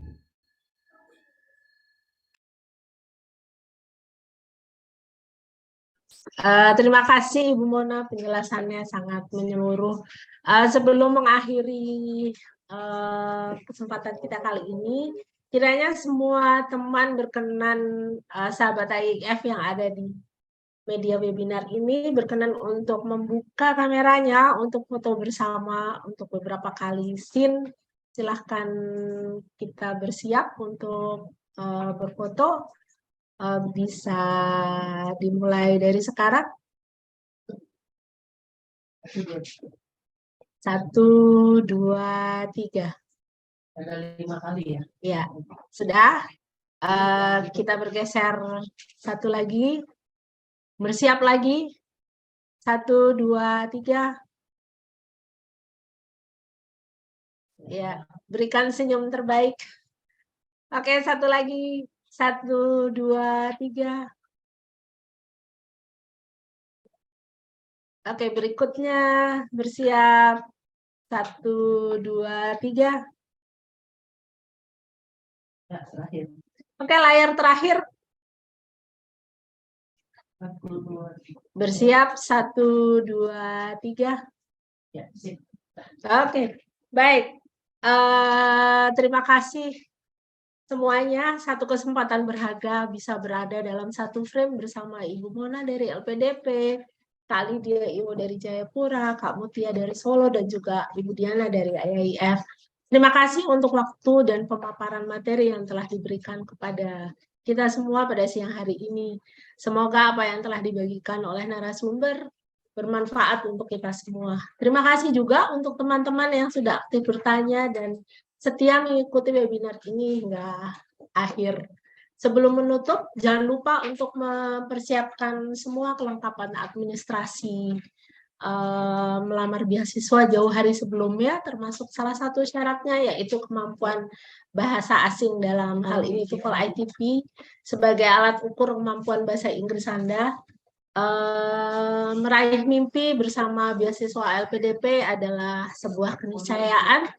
Kita sendirilah yang akan memantaskan diri kita untuk meraih mimpi tersebut agar bisa selebar dan sekuat sayap Garuda dan setajam mata Garuda untuk meraih berbagai kesempatan yang ada. AIF sangat bangga bisa berada di dalam kesempatan kali ini. Jangan lupa untuk memfollow IG AIF Jakarta karena akan banyak informasi yang disebar di sana. Selamat sore dan sampai jumpa pada kesempatan berikutnya. Terima kasih. Wassalamualaikum warahmatullahi wabarakatuh. Salam. Terima kasih. Terima kasih, Bu Mona. Sukses semuanya. Terima kasih. Terima kasih. Sukses selalu semuanya. Terima kasih sahabat AIF.